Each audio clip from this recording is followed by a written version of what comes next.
have not forgotten the insults of the past. I will not forget this.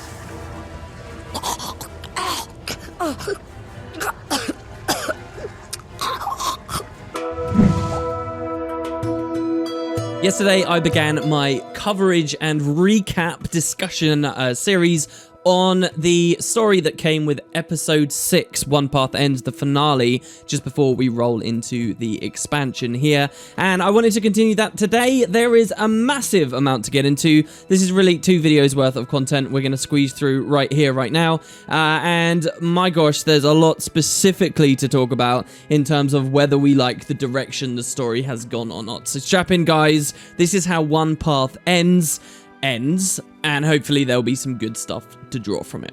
And you thought all your hard work was for naught. I never thought that. Oh, never mind. I guess that was me. So, we left off at the end of the last video with the revelation that there was this Shining Blade member who was tracking the Eye of Janthea in order to find aspects of Lazarus, but they wouldn't reveal to us what they planned to do with those aspects. So we returned to Divinity's Reach to get that information directly from Anise. So where we actually go is the mausoleum in the north of Divinity's Reach, up by the Grenth waypoint. This is a really fun area because it's had hints about the sewers and stuff going on beneath Divinity's Reach for a while. And it's revealed that actually right there, if you sort of look at certain graves and you move around in one of the crypts, there is a secret Shining Blade base. Not just a base, but their headquarters. The game's never really talked about the existence of a Shining Blade headquarters, not as far as I can remember. But as I say, there have been lots of hints about stuff going on beneath Divinity's Reach. Even recently, in episode 4, The Head of the Snake, we had those Lake Doric sewers, and we had that little kid hiding behind the bars. We have the first novel, Ghost of Ascalon, that's talked a lot about that. These are places I've wanted to go for a long time. I still want a sewer-based raid, basically. But so the next fun instance we get to go to is here. It's the headquarters. It's a totally brand new place that we've never managed to visit before. It's well built, as I've explained much of this episode is. It's really dark. It's really ambient. In fact, I wish that they did more areas like this. And it's essentially this cool house and associated buildings nearby in the depths of Divinity's Reach with the city way above. Absolutely fantastic. You're back. Yeah, your exemplar brought me in. I came to ask again what you plan to do with the aspects. So Anise meets with us there, and the exemplar, who, as I've already revealed to you from the previous video, is Livia. We just don't know that yet. And Anise says that the exemplar's name is Kerida. So this character actually kind of has 3 names. There's the Exemplar as we first know them. Then for the next while in the patch, we know them as Kerida, until finally they are revealed to be Livia at the end. I'm not quite sure why the devs opted to add this name in the middle, Kerida. This is a name we will promptly forget about. It has no reference, as far as I can understand, in Guild Wars 1 or Guild Wars 2, no meaning or importance. But yeah, so Kerida is who we now know Livia as, but only for a short while. And there's a kind of an interesting thing that goes on in the background now, which I can talk about immediately. Because we know that Kerida is Livia, and we currently have a scene where both Anise and Livia are together, what this reveals, of course, is that Anise is not Livia. And this might all sound really stupid and weird, and why are we talking about that? Well, because the theory that Countess Anise was in fact Livia, just in disguise, that's a pretty old and pretty prominent theory. It's a theory that was established quite early in Guild Wars 2's lifespan, based on the fact that, you know, these are both powerful female characters associated with the Shining Blade, but it was given a lot of life when this happened in Living World Season 2 a couple of years back. I have a thick skin. I also learn from my missteps. For example, you fooled me once with your illusions. So now I wonder if you're truly as young as... Do not finish that sentence. Not here. Not ever. At last, a substantial response. Yes, well, you would be wise to remember your place and check that tongue of yours. Yeah, so do you guys remember that scene? The developers were very deliberately and blatantly teasing that Anise is a lot older than she appears. And so the thought that, oh yeah, it's definitely Livia then, because why else would they throw that dialogue in there, really started to take hold. I'd been a fan of that theory. And of course now that's been revealed basically to not be true. So what were the devs doing back in Season 2? In retrospect, was this just meant to be a misdirect, an abandoned plot, something that the devs, oh god, hopefully not, had forgotten about when scripting episode 6 here? Is it something for the future? Is Anise still in a character masquerading as another? It just doesn't happen to be Livia? Was it just a joke, I guess, is what it could have been, that she doesn't like people talking, like many women, she doesn't like people talking about how old she potentially could be? I think I'm okay with it being simply a joke now, as long as at some point in the future, Kanak and Anise refer to it and kind of put it to bed. Because right now it just feels like a bit unfair that many of us speculated about that for so long and then it just meant nothing. But so back to the story. Yes, we have these lovely ladies together and we are trying to figure out what the Shining Blade, what Livia specifically, is planning to do with all of these aspects, if not hide them and keep them safe. And we hear that the Shining Blade have this crazy oath, ritual, charm, enchantment thing that means once you've taken it, once you're sworn into the blade, you can become privy to the blade's secrets, you can learn about them, but if you ever leak them to enemies or to anyone, you will die. It will kill you. Okay, so this is a serious thing here, and it's something, again, we've never heard about before. I don't think that the devs can only explore stories with established factions that we'd heard of before. I like that they're expanding on the boundaries of what the Shining Blade are all about, and I actually really like this in principle as to why it might exist. So this idea of this ritual, it works very well because, as they allude to later in the patch, if you, as an informant of the Shining Blade, and you've got all of this information, if you've ever been captured by your enemies, say the White Mantle capture you, and they're trying to torture you to get information out of you, it doesn't really matter, because the second you are about to reveal the secrets of the new headquarters or something, you'll die, and the Mantle can never get that information. The Shining Blade can never be betrayed in that way. It's sort of a way out, and I like that. That's a cool kind of thing. It's very fitting with the Order of Whispers as well, I suppose. And the other thing that they do later in the patch as well that I think is really cool is they suggest that the reason the Shining Blade have this enchantment, this oath, why it exists for this faction, is because of the great betrayal that happened in their past in Guild Wars 1 when one of their 3 leaders, a man named Marcus, betrayed them all. So this was always a really cool thing in the story. Now, the Shining Blade had 3 leaders, and one of them sold them all out and got them, tons of them killed. And it was sort of looking at that the Blade of the future were like, we will never have this happen again, and this ritual is developed. I think that's really great, and I love the way that the stories are fed. That's very organic storytelling, and it justifies the existence of this oath very well. But it's serious stuff, okay? To be in the Blade, you die if you leak their secrets. So, we learn that this exists, and this is why Livia won't tell us what's going on with the aspects. And next comes our decision as the player character to swear ourselves to this oath as well. You're not Shining Blade. We'd never allow you to take the oath. Actually, I think it's a wonderful idea. I can imagine no more trustworthy and useful a person to have on our side. What? Follow me, Commander. We decide, having learnt about this, to join the Blade formally. We're going to undertake the oath, just so that we can learn this piece of information about what they plan to do with the aspects.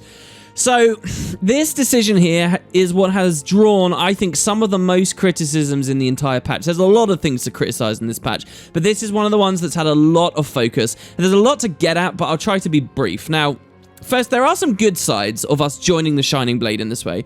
I love that I get to join the Blade. In fact, joining the Blade is one of the things that I'd always wanted for human storylines since way back when Guild Wars 2 first came out. You know, they talked about, will you side with the Seraph? Will you side with the Ministry Guard or the Shining Blade? These 3 factions that are at play here.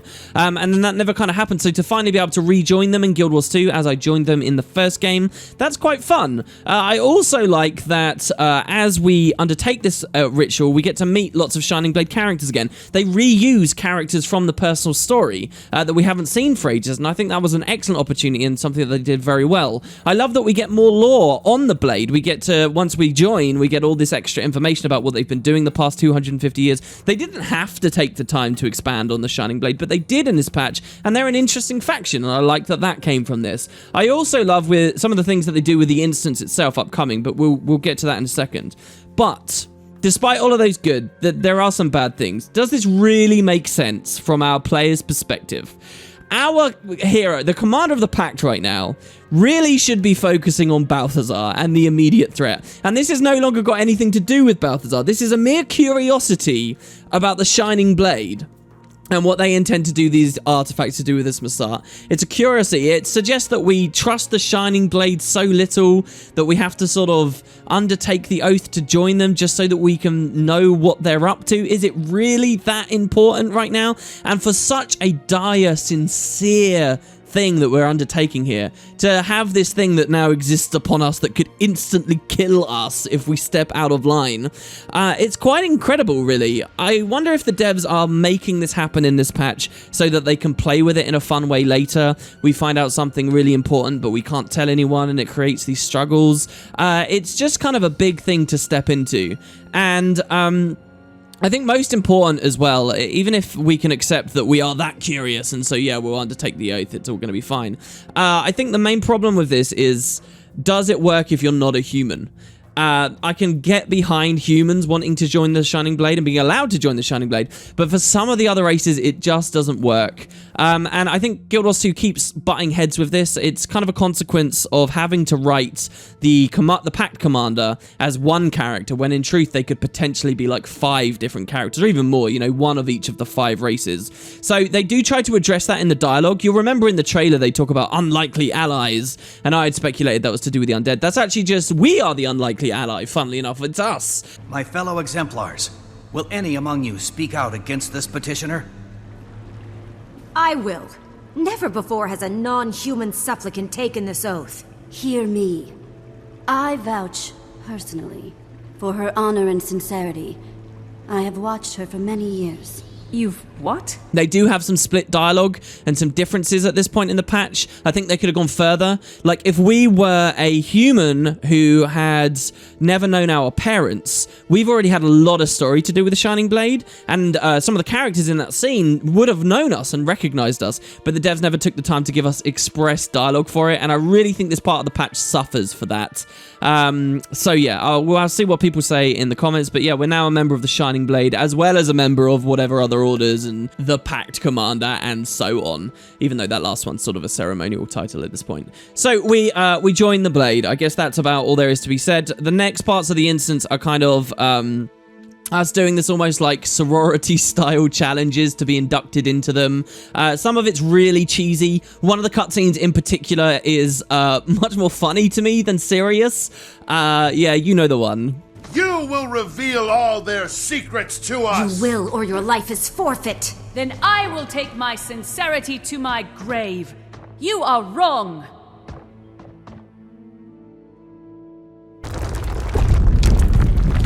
But I think I appreciate what they're trying to do here. You know, this is Living World. They're limited with the kind of stuff they could do. It just felt a bit weird seeing all these rocks fall on us out of nowhere. I've heard the thought that this was supposed to be about, like, tempering metal or a blade or something, and we are the Shining Blade, so that's what they're going for.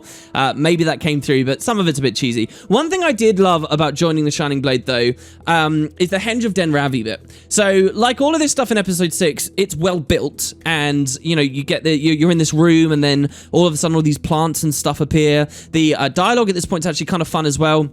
You really get this impression that Livia and Anise have done this ritual so many times that they're sort of bored of it by now, and one of them wants to play a different character. All of that stuff was really good and believable and fun, and I love the way that this section's built. But why I really like the Henge of Den Ravi bit is I think that for the devs to have called back to the Henge of Den Ravi here really shows a genuine love and understanding of what was so fun about prophecies. So let's take it back a second. For those of you that don't know, in Guild Wars 1, the Shining Blade get betrayed by one of their leaders, Marcus. They had established a headquarters in this hidden location, the Henge of Den Ravi, that the White Mantle could never get to. unless the Shining Blade were betrayed from the inside, they were safe. And Marcus sold them out. Marcus told them told the White Mantle where the Shining Blade were, and this leads to the slaughter of tons of Shining Blade. It breaks the Shining Blade's resistance force, and this all happens off screen, but it's a really terrifying, scary, sad part of the story that has really always struck me. The thing is, it happens behind the scenes. So the number of players that really understand that part of the lore were very low. It wasn't like there was a mission in Guild Wars 1 where you got to see that. It was just referred to. In truth, the Prophecies storyline's quite bad. Prophecies is really only interested in telling story as a vehicle to move players around the face of Tyria and get you into new regions and do more exploration. If the plot ever was supposed to look back at somewhere that we'd already been, they were very offhanded about it. They were very flippant about it, and you never really got to see anything. So like this Henge of Denravi attack, it happens after we've already visited the Henge of Denravi, so we never get to see it. It was a really minor thing for most players. We never really got to interface with it. So, this is a cool thing in the story that a lot of people never understood or cared about. And so in 2017, the writers to look back at that and recognize, yeah, that was really cool, and to give us the opportunity to experience it in Guild Wars 2 as sort of a reflection of the past, I think is awesome. I think that really does show a genuine love and understanding of what was cool in Prophecies. And I love that we got that opportunity here, and we got to see Shadow, and that they even made some interesting mechanics out of it as we tried to hold the Henge as it's being slaughtered and attacked. So, yeah, that's one part. The instance really kind of ends mechanically with a doppelganger boss battle where we have to fight a version of ourselves, and the idea is the pack commander is fighting against their own insecurities. There's actually some voice acting from Air here, which is very fun, and we get to hear from Ritlock and stuff. It's got some interesting, albeit a bit clunky gameplay mechanics. We actually had doppelganger fights very recently as well in current events, if you'll recall, and I wouldn't think you're crazy for saying that those doppelganger fights were actually maybe a bit better, but yeah, we have this kind of fun fight. And there's also a genuinely funny joke at this moment as well, which is a callback to the start of the season. The razor of fate is precocious and could have swung in any direction. Our future was unknown. Fate's razor? Nothing. Never mind. And this did actually make me laugh. For as much as I understand people who don't like the jokiness, I thought this was well played on this one, and I quite enjoyed it. And so there you go. We are in the Shining Blade, and that's the majority of this instance. So, at this point, we can now finally figure out what the hell this secret is supposed to be. The first interesting sort of secret that is revealed to us at this point is the introduction of a special weapon. Now, this special weapon we'd never heard of before. Again, it's new, just like the Oath is new, and I've got nothing against them expanding what the Shining Blade's all about. But so in Guild Wars 1, we never heard of this, but we find out about this sword called the Shining Blade. It's this big, powerful artifact. It's actually the legendary sword that got released with the patch, so the players can get this as well. And it becomes an important part of the story in this specific patch. They don't mention in the core story, but in a sort of side area in this instance, you actually hear a really cool bit of lore, which is that the Seers, who remember were mortal enemies of the Messiah, the Seers granted this weapon to the Shining Blade, and they had sort of coveted it ever since. And that I really enjoyed. I like that they found a way to inject the Seers into the story a bit, because all of this season's dealt with the Messiah and stuff, and the Seers were a big part of the Messiah. The Seers had a huge war against them, and, you know, they've not really had much of a look in, so it's cool to hear about this sword, and the sword will play a big role in the story coming up. So we learn about the sword, and then finally we learn about Livia's plan. The plan for the Horcrux is revealed, and you might have guessed it already. It's not to keep them safe. She actually intends to deliberately bring all of the aspects together to bring Lazarus back to life. Deliberately bring Lazarus back to life. The greatest threat, bring him back to life so that she can then kill him and be done with the whole thing. You want Balthazar, and I want Lazarus. As long as the aspects are out there, Kryta isn't safe. So, in the writer's room, I think it's obvious what's going on here. The whole Lazarus thing, as far as this season has gone, might have felt limp to a lot of people in the audience, because we've had all this build-up about Lazarus and all this stuff to do with the Messiah all the way through the season, and then all of a sudden that gets taken away from us in Flashpoint. It's like, oh no, the Messiah were never a thing, it's got never mind, all of that you thought was cool. You thought with the Messiah had returned to the story, but no, it was just a human god. And I think that the writers may have been a bit concerned that this would have felt a bit naff, that there wasn't a proper end, that there wasn't a real satisfying conclusion to play with. And in fact, if you look at some of the reception to the Flashpoint patch and the Balthazar reveal itself, there was definitely a lot of that going around. So I think that what this patch is trying to do is it's trying to give closure on that. So this whole plan is to contrive a way to get Lazarus onto the scene so we can have a real ending and conclusion to all of that Messiah build-up we've been having this past year. Now, as I explained in yesterday's video, I kind of didn't need this. I liked the idea that Lazarus didn't have anything to do with it in the end. I don't think I was looking for that conclusion too much, and that the story probably would have been better off without it, but I think that's just going to be a split in the community. Some people will lean one way, others will lean the other. So, as for the actual story justification, though, once the writers had decided, yeah, we're going to have Lazarus back, we're going to try and give that actual conclusion, this idea that Livia's going to deliberately revive him just to kill him, I don't really like it. I'm not sure what exactly it is, but it feels a bit forced, maybe. It feels a bit cartoony. I think that the absolute most practical thing for Livia to do would just be to hide and protect the aspects, or seek ways to destroy them. My biggest issue here with the Livia thing is that they're making out like Livia really wants to do this because she has this insane grudge against Lazarus. Lazarus is nothing right now, but she's got a grudge so severe that she's going to bring him back to life, risk everything, just to properly end it and remove that risk altogether, even if it's a very low one, that the aspects might come together. And they really pin it all on this idea that it's because Livia hates Lazarus that much. But when you look back at Livia in Guild Wars 1 and in Eye of the North and stuff, it always struck me that Livia was a character who cared more about Kryta. Yes, she was opposed to the Messiah, but it was because she cared about Kryta and because the Messiah threatened Kryta. Lazarus represents a small threat when he's in his aspect form, but not a major one. And it was all about Kryta. So now we've got this weird flip-flop where it's actually more about a hatred of the Messiah than anything else. And that's how they justify it. They kind of hint at this background between Lazarus and Livia as though they've got all this backstory. Like at the end of the patch, Lazarus will come back to life, and when he sees Livia, he'll recognize her. My nemesis. Looking good for a human of your age. But that never happened in Eye of the North. They didn't know each other that well. So it's like the devs are kind of suggesting that maybe there was another chapter to this story in the intervening years after the conclusion of the Eye of the North quests, but before this Guild Wars 2 stuff, where Lazarus did meet Livia and there was stuff, and I don't know though. They never mention any of that, and they never suggest it. So this all just feels very, very weird. It's rough waters to me. I genuinely think that the better thing this patch could have done, after the writers made the decision, yeah, we want Lazarus, we want a conclusion, if major rearrangements couldn't have happened because of Flashpoint and so on to make that the actual finale, I really think this was the most simple way they could have done it. One, at the start of the season, Balthazar is masquerading as Lazarus in the season opener, like we know, but instead of taking one of the aspects, he takes them all for himself, and this ensures that no one will revive the real one and unveil him. That makes sense, right? And then in Flashpoint, Timey and the power of the mirrors can unveil Balthazar, so he goes on the run.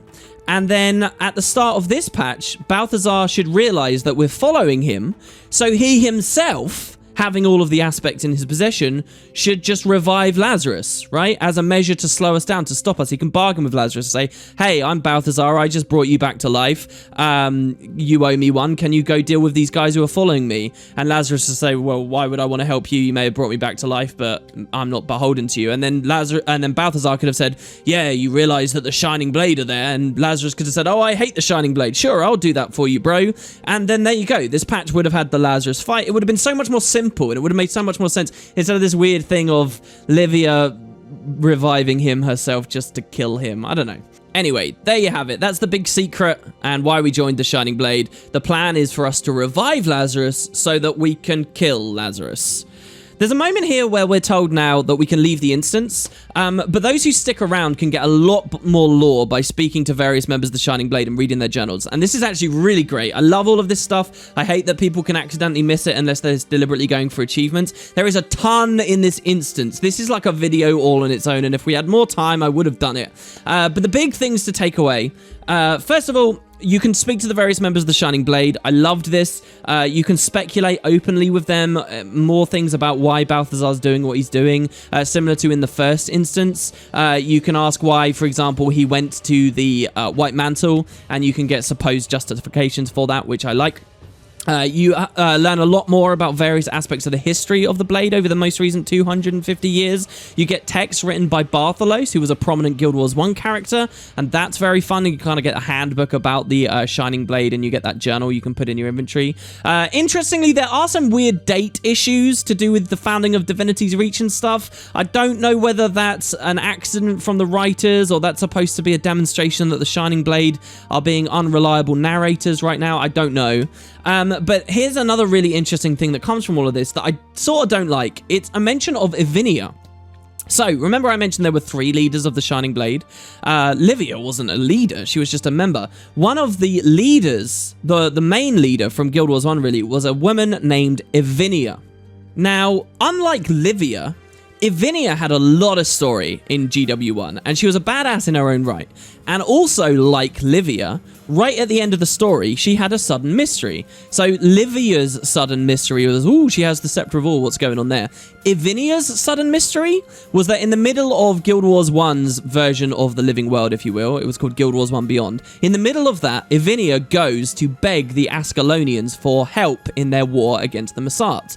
And she goes to plead with King Adelburn and vanishes. This super important, prominent character through prophecies and Eye of the North, Ivinia, disappears. The leader of the Shining Blade disappears. And the question has always been, what happened to her? And this has always been a really fun question to me, a great mystery to me that I've wanted to know what the conclusion of that story is. And so here we are in 2017 in the headquarters of the Shining Blade. We've joined it and we're getting all of the information about their history. What happened to Ivinia? Has Bartholos written about her mysterious disappearance and so on? Well, no. Bartholos simply says that Ivinia just was the advisor to Queen Salma, and she stepped down as leader to be advisor, and there you go, that was it. So they kind of deny that the mystery existed whatsoever. This really gets under my skin because I can't help but shake the feeling that the writers of today just forgot that that mystery existed in the first place, or didn't appreciate it as a mystery, or don't want us to appreciate it as a mystery, and there was never anything going on. Maybe you could say that this is supposed to be like the Shining Blade being unreliable, or the Shining Blade are covering up the true fate of Ivinia by putting in this handbook. But this is not, you know, these are not documents for other people. These are documents for members of the Blade themselves. Why would they be hiding that? And there's no hint that there's any kind of foul play or weird, unreliable stuff going on in this journal. I think that the devs are just saying there is no mystery with Ivinia. There is no conclusion to that story. She just went home and went to the Queen. We just never got to see it happen. It's such a shame as well because, interestingly, just before the Head of the Snake came out earlier in the year, there was a current event update where we got all of this White Mantle propaganda that went up all around the Crichton regions. It was very fun. You could go and read all this fun stuff. Now, in the Ascalon settlement of Kryta, there was some propaganda from the White Mantle that referenced and alluded to members of the Shining Blade going to Ascalon. And that when those members of the Shining Blade went to Ascalon, they were hung. So what they were doing there before the Head of the Snake was seemingly referring to the fate of Ivinia and suggesting she might have been hanged in Ascalon. It's like a few months ago, they accepted the mystery and they gave us something to chew on. Oh, was Ivinia hung, or was she, killed somehow maliciously by Adelburn, who still hated the Crichtons? And it seemed like they were playing with it a little bit, and then this patch comes out and it's like, oh no, she just went to be an advisor. So I don't know. I really don't at this point. I'm in a really weird place with it where I'm not sure whether there's a mystery there at all. Maybe you guys have some other interpretations, but there you have it. Lastly, and this one's really interesting, we may have had a revelation in this patch as to who the infamous E is. So talking about big Guild Wars mysteries, this is certainly one of them, and this patch may have given us a new candidate, a new person that it potentially could have been. So at one point in this instance, we can read about the long chain of Master Exemplars that have existed. So the current Master Exemplar is Countess Anise, yeah? And then there was someone before Anise, and there was someone all the way up the chain. So we can read a book about all these characters and when they stepped down and so forth. So at one point, we hear this. We hear about the Master Exemplar that was leading the Shining Blade before Anise was. So not too long ago, it was the person before Anise. And we get to read this, okay? This document makes official the transfer of power, duty, and responsibilities of the Master Exemplar office from one Eve to Anise, Countess of Kryta. I, Eve, have loved the Shining Blade as my own family, and that will not change. I have responsibilities that occasionally take me away, and you deserve a leader dedicated to leading you.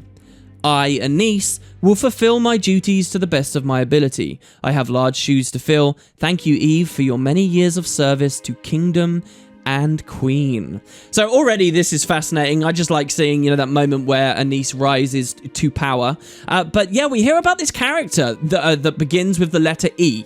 But this person, you'll notice, didn't step down as Master Exemplar because they died or because they got too old and they were no longer doing stuff. But they suggest here that this character, Eve, this new character that we've never seen, has responsibilities that take them away from Kryta, so they can't be fully dedicated, and that's why they step down. So what we have here is a powerful, Anise talks about having large shoes to fill. We have a big, important character that Anise knows, and remember, in Season 2, it's demonstrated that Anise knows Eve. We have a character that cares a lot about Kryta, and remember, in the Head of the Snake, there are all these suggestions that E cares about Kryta and has a lot of contact within Kryta. But we also have a suggestion of a character who's more wide-reaching than just the Krytan territories, and kind of has their fingers in many pies, such that they'd be able to help us out when it comes to bigger scale issues like the assassination attempt in Lion's Arch, or whatever happened with Morgemorth and the various other times we've interacted with them. This is kind of a perfect character. This character fits the bill for who E is in a huge number of ways. So it is a real front-running candidate for who that character could be. This could be E. It could have been Anise's predecessor within the Shining Blade. It could, of course, be many other characters. None of those other things have changed. The idea that E could not be just one person, but an organization, a group of people, all of that still fits, but it seems like we have a new candidate now. So I've actually got some thoughts on this, in that this actually kind of sucks if this does turn out to be E. Imagine like a year from now, guys, they reveal, yeah, E is Eve from the Shining Blade, remember? That would kind of suck. And the reason that would kind of suck is because for the past 3 years, 4 years even, of Guild Wars 2, us lore enthusiasts, we have been speculating as to who E could be. And for it then to turn out for the first 3 to 4 years, it was pointless speculating because the character hadn't been written into the story in any capacity yet. That would be, like, quite cruel. That would be quite douchey. That would be a really lame way for us to look back on all of that pointless mental exercise we went through because the devs hadn't even given us an opportunity. I mentioned this on a stream and someone said that maybe there was a dev quote once which suggested we had met E before this patch, though I don't know exactly where that is. I think this would all be really horrible. So hopefully this character isn't E. I'm basically saying to you guys that as well as this character fits, I kind of don't want it to ever be the real solution to this puzzle, because it would have made all that old speculation completely invalid and a waste of all of our time. What I prefer to think instead is that what the devs are doing here is they're just stirring the pot. They're adding more candidates. They've given us a perfect fit here, but they're just stirring the pot, and they don't actually intend to use this Eve person as the ultimate reveal for who E is. Christ, I'm realizing how similar all of these words sound. So yeah, there you go. Kind of a bit of a thing with E. I'm curious what you guys think about.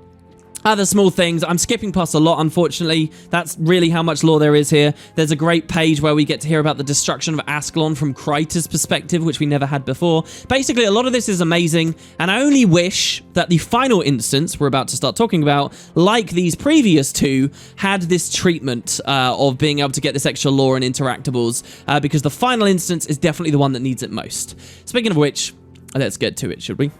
Is the agent there with you, Commander? I must receive a proper boarding token. I have my orders. So we're still looking for the eye. The eye moved on after we saw it just a moment ago. It's presumably gone to the final aspect, and hopefully Balthazar too. So we split up. Livia is going to one likely location, that's the Fire Island chain, and we go to Ore. We keep in contact with one another via Timey's communicator, which is a nice touch, I think. This is where we get to Sirens Landing. This is where the Sylvari are introduced. I love that the Sylvari had a part to play in this patch, even if it was only a party to the map rather than the core story. I think the Sylvari are a good thing to do, like bookend at the end of Heart of Thorns, because this is the end of HOT, and HOT was really the major thing for the Sylvari. To have that all there was really great. The actual map lore itself I thought was brilliant, and I've already covered all of this on the channel, thankfully, so we don't have to get into it. Essentially, Sirens Landing is like a patch on its own, and it's got its own stuff where we're dealing with Ore and we're dealing with Arisen and so on, and a bit of God lore, but it's kind of separate to all of this Masati stuff we've otherwise been dealing with and Shining Blade stuff. That's how much subject material really came in here. So we explore the map as a part of the story. We meet with various ancient kings and queens of Ore, including King Razor, by the way, who was in the personal story. I actually think that they didn't do enough with him here, but hey, there's already so many things on their plate, maybe it's excusable. The point of this area, guys, is that Sirens Landing is an area constructed by Abaddon, okay? Abaddon was the god of secrets, and what he did was he built all these big reliquaries that could house all of the other gods' secrets, and his own reliquary with his secrets would be at the center. And the map itself, as I've discussed before, talks about how they were all bound to one another.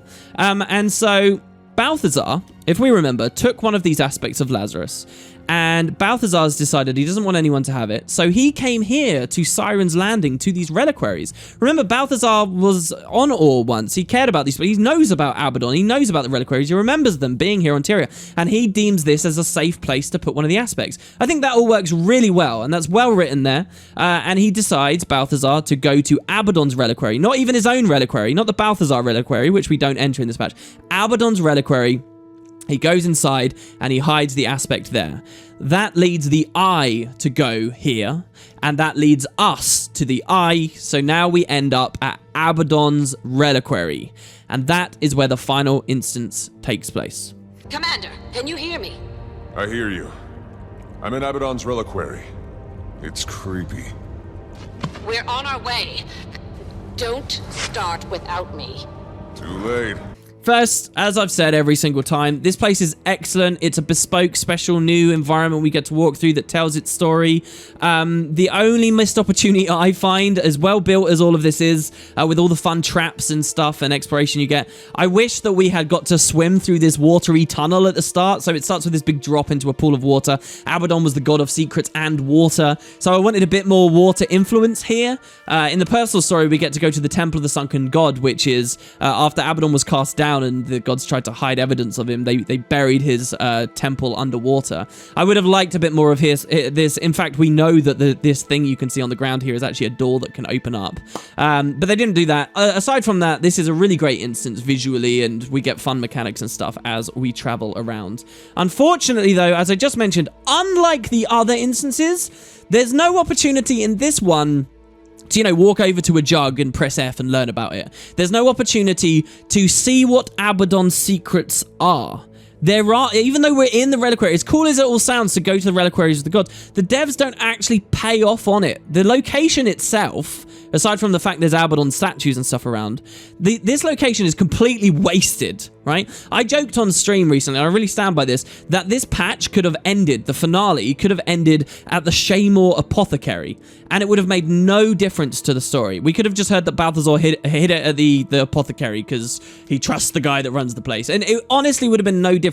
The devs don't use Abaddon's reliquary, so it was a cool idea to take us here, not a cool way that they did their implementation. I don't know why they spent so long giving us all that cool Shining Blade lore and even White Mantle lore in the other instances, but didn't give us anything in this one. Is it because they were just too scared to actually put the pedal down and give us some real tangible information about the gods, which we would have got? But that's what we were looking for. This was a perfect moment for us to interact with the place. In fact, there's one specific moment in the patch where we're kind of investigating a door, and it could have turned into a kind of interesting point and click style thing where we interact with lots of different things, we combine stuff, and we solve some riddle or some secret, and instead the devs just give us a boss fight. fight, or 2 boss fights as we go left and right. I think that was all such wasted potential. It's a hollow shell, this instance, in terms of actual story. And, that makes me very sad. It makes me sad because I feel like we'll never really get an opportunity to return to a reliquary of secrets by the gods again. I'm sure Path of Fire, with a god in the actual story, will give us more information about them, but this, I think, was just a good opportunity. And in fact, if you'll remember, one of the main things that this patch was supposed to do was to teach us why we're going to the Crystal Desert. Ever since the leaks, really, for months this year, since the leaks, the community has been scratching their head and saying to themselves, wow, the stories about the Massart, the stories about Primordus, the stories about Jormag. Why the hell does the story become about Kraukatoric? Why does this happen? And we've been wondering what that transition to the Crystal Desert was going to be. And in the end, they just give us a one-liner and a vision from the Eye of Janthir, and that's it. Well, if they had given us Abaddon's secrets in Abaddon's Reliquaries that talked about his time in the Crystal Desert and his favoritism of the Marganites and, you know, birthing Jadoth and giving them magic and all of this stuff, if they'd taken that opportunity, there would have been a more organic sort of opportunity to introduce the Crystal Desert to people right before they reveal that's where Balthazar happens to have gone. This would have been a great place to get lore, and we didn't. Anyway, I think I've ranted about that for long enough. Moving back to the story, as we approach the final chamber, we find the Eye of Janthir is indeed there, and we have a conversation with Livia that, unfortunately, it's been a bit negative the past 5 minutes or so, but this is probably the low point of the entire patch for me. And it's this conversation we have with Livia, and it's about Lazarus. I will note at this point, it's very important to mention, I'm skipping massive amounts of quite fun, decent dialogue and gameplay. We're just getting to the main bullet points, which, unfortunately, some of them aren't sitting too well with me. A tiny bit of backstory first. In Guild Wars 1, we fight against the Massart in Prophecies, okay? And the Massart, the true Massart, the Massart that we saw that were a great power back in GW1, those Massart were capable of becoming invisible at will, to the point that they were known as the Unseen Ones. You couldn't see them. Most Crichtons had no idea of their existence. They were that strong. They were on another level, right? To fight them was an impossible, ridiculous task because there was that much of a power difference. They were that much above everyone else that you couldn't even see the goddamn... How can you even fight them if you can't see them? In fact, after the Henge of Den Ravi is destroyed, we suggest at one point just going straight to the Southern Shiver Peaks to fight them, and Vizier Kilbron says, oh, that's very noble of you, but you're just going to throw your lives away. It's pointless. The Vizier at that moment says that we are chosen and we need to go to the Crystal Desert instead. We need to do all this stuff in the Crystal Desert in order to ascend, to claim the gift of true sight, to meet with the prophet Glint, and only then, after we do all of this stuff, go through all these trials and tribulations, because we are chosen and special, only then will we be able to see the Massart and penetrate this invisibility magic. Only then can we really take the fight to them. And it's a huge part of the story. Like, a real highlight of Prophecies is finally finishing all of that stuff to ascend and, get the battle on somewhat more even terms. It was a huge part of the Massart that they were invisible. It's a mind blow in Guild Wars 1 when finally we do finish that arc of the story, and there are so many Massart everywhere. There's armies of Massart, and we hadn't seen them before, but they were right there. It's a big deal, okay? It's important as well, I'll note right now, that Livia was not present for any of that whatsoever. Livia didn't necessarily ascend and get the gift of true sight. She wasn't necessarily chosen, all of that. That was all special stuff for the Prophecy characters early on. Not necessarily Livia. So, in Guild Wars 2, as well as a bit of a recap, you'll remember in Season 2, we saw a bit about Ascension. They taught us about Ascension in the Dermond Priory Library. Ogden taught us about it. We got to enact a mock version of the Ascension rituals. We did not actually ascend, and Ogden was very explicit about that. We did not ascend in Season 2. They spell it out for us very bluntly, and some players get confused by this. We are not ascended in Guild Wars 2. We are not chosen in Guild Wars 2. That's all special Guild Wars 1 story stuff. We're never designated in that way. We don't have the gift of true sight. There's a moment in the Bastion of the Penitent where to open one door there's a gameplay mechanic which references the gift of true sight, but we don't have it, okay? One of the big tip-offs, in fact, in Season 3, that Lazarus was maybe an imposter, that he wasn't quite right, that there was something more going on. One of the big tip-offs right from Out of the Shadows that many of us were wondering about was, okay, if he's a Massart, why can we see him? Shouldn't he just be able to go invisible? And that was something we'd been scratching our head over. answer that was only answered in Flashpoint when it was revealed, oh, it's because he's not really a Messiah at all. He's a depowered god. He's Balthazar. And that capability to be invisible didn't serve Balthazar, or he couldn't do it at all. And so we had our answer. That was a mystery, right? So, back to episode 6. We, along with Livia now, are planning on reviving Lazarus so that we can kill him. Do you see the problem with this? If we revive him, what if he just instantly goes invisible, as he should, as he's a Messart, and he has that ability? Does Livia even have a plan to go against this? Well, no, Livia doesn't have a plan. We didn't talk about the Shining Blade headquarters. It's another reason why I think this entire story is a little bit forced and silly. So we're just sort of running in there. But luckily for us, right at the door, just before we find the final aspect, the Eye of Janthier is there. The Eye of Janthier. There. Move! Excellent. It didn't kill us. And it doesn't attack us when we find it, when it could have. If you remember in the Bastion of the Penitent, the Eye didn't like us, and the Eye fled from us several times, but eventually got angry, and it started banishing us to that demon realm. The Eye could have banished Livia to the demon realm, or us to the demon realm, potentially, or maybe that only exists in Saul's mind, and that's all a bit nebulous and weird. But still, the Eye doesn't attack us, okay? And Livia, out of nowhere, says this. Excellent. It didn't kill us. It must have seen the true sight dormant in us. Now it will lead us to the last aspect. We are chosen, you and I. In its presence, we'll be able to see Lazarus when he reforms. That the fact it hasn't attacked us means that it's detected we have true sight and that we are chosen. And because of all of this, and also because the Eye is there, that guess what? Don't worry, we'll be able to see Lazarus, and we don't have to worry about his invisibility. I think that this is one of the most hand-wavy and disrespectful things they've done in terms of the Guild Wars 1 stories that I've ever seen them do. It is so flippant, and it is so dismissive of what was cool about the Messart to just randomly say all of this stuff has happened. Oh yeah, it's because the Eye's there. Don't worry, you're chosen. Don't worry, you got true sight. There you go, it's cool. He won't be invisible. To do it that dismissively is quite gross to me. If they have to so aggressively cull away all these aspects of the story to deliver a Messart fight at the end of One Path Ends, then maybe it's best to not do the Messart fight. Maybe it's not worth it if you have to be that reckless with the lore in order to just hand wave all of this stuff. Amazingly as well, it's a bit like what they do with the end of Heart of Thorns, a moment I never liked at the end of Heart of Thorns, where they have our player characters suddenly have a solution. They have Livia say, oh yeah, invisibility used to be cool, it's not anymore. Otherwise, Lazarus would be invisible? That's what you take away from that? Yes, it's a Messart thing like floating and immortality. Used to be impressive. It's it just plain reads like nothing more than a bother to the devs. The invisibility used to be cool, but now it's just an annoyance. Now it's just a difficulty. It's an obstacle to tell the story we want to tell. And so we're just going to power through it, and we're going to make out like the invisibility was never cool anyway. I honestly really hate this. And as I say, it's probably the low point of the whole patch for me, the way that they hand-waved that. Now, don't get me wrong, I'm not saying it would have been better for them to just retread Guild Wars 1 grounds and have him go invisible and blah, blah, blah. No, I think if they want to do the Messart fight, then they can do the Messart fight. I just would have justified it a little bit differently. I would have had this conversation go like this instead.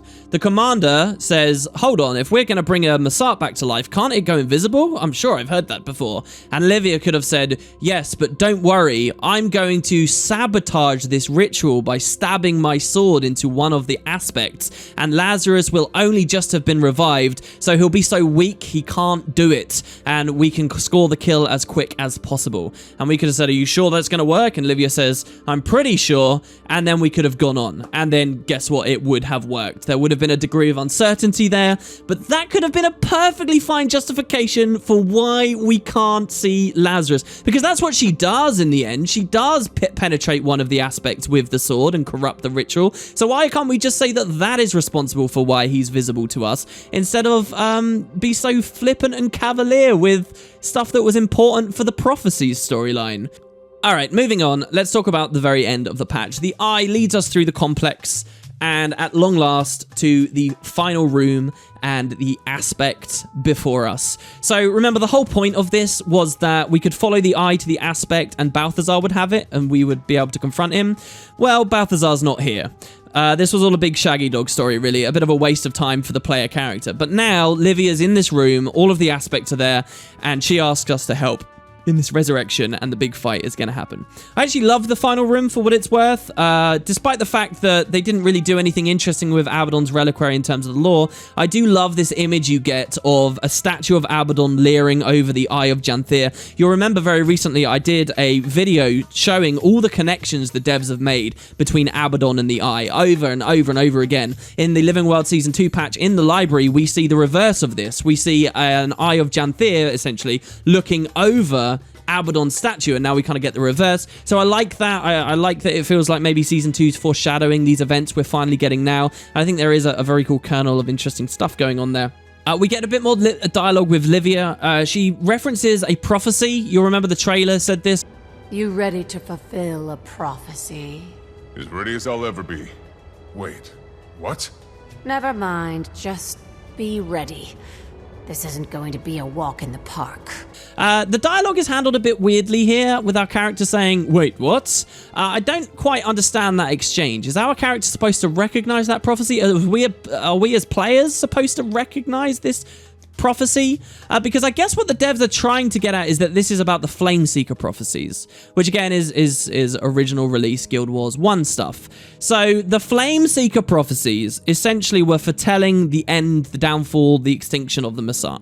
And so I think what the devs have done in 2017 is they have seen that and said, oh, well, look, if we're about to kill Lazarus, that's the end of the Messiah. That is the end of the Flameseeker prophecies, the true end of the Flameseeker prophecies. So they're kind of hoping we'll geek out in that sense. But this never was very transparent to me, because in truth, the Flameseeker prophecies were written by a person, Glint. Glint wrote the Flameseeker prophecies, not about this event right here with Livia in 2017.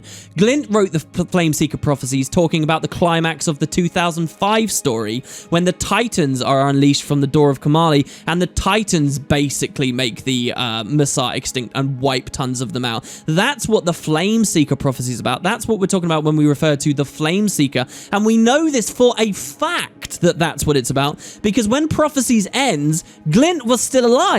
And Glint expressly tells us, hey, you know that prophecy I wrote? Yeah, it was about this moment right here, and it's now done. She tells us that the Flameseeker prophecies are over. So for then Livia now in this patch to suggest, oh, this is the actual end of the Flameseeker prophecies, I mean, I guess it's kind of true, but it's also layered and weird that it was a little bit lost on me. Perhaps I'm being a bit too much of a purist, and I very much admit that that could be going on in several places with this patch, actually.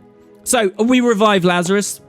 We get this cool moment, we get to place all the books on the pedestals. Again, the gameplay's pretty stellar. It's finally now that the Shining Blade Exemplar Kerida takes off her helmet for the first time, and it reveals the red hair, and it's essentially revealed, yes, this is Livia. The whole way through the patch, they had been playing with fun little things in the dialogue like this that kind of tipped everyone off, I would say, if you followed the game quite closely.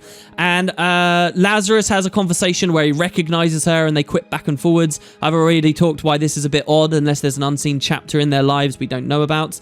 And we have a fight against Lazarus, a genuine Messart. He looks like the Balthazar interpretation of Lazarus. He sounds like the Balthazar interpretation of Lazarus. So a lot of this doesn't feel as special as maybe it would have. I kind of would have liked if maybe the Lazarus we fight in this instance was a bit different to the Balthazar version of Lazarus. Now that would have made Balthazar look a little incompetent, I guess, in that he didn't give an immaculate recreation, but at least it would have felt different for us in that this is a real Messart, and it's visually and it sounds and it feels like a different kind of character. So we really are able to draw that separation between the two versions of Lazarus we've seen throughout this season.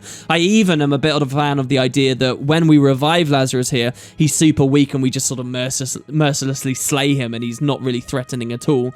But we have a big, well-designed fight. I loved the fight. Apparently some players really struggled with it. I myself actually saw some complaining about it being too hard. It was nerfed by the devs pretty quickly. Another big epic boss battle in Season 3 had a similar situation. That was the Cordicus fight, where we end him and they had to nerf it down. But it all ends here with a big battle with the Eye of Janthir there in this chamber at the bottom of Abaddon's Reliquary. It all sounds awesome on paper. And it ends with Lazarus, with the last of his strength, choking Livia to death from across the room. And he's giving all this dialogue that's alluding back to the final Guild Wars 1 lines, which were about countless generations suffering. I have not forgotten the insults of the past.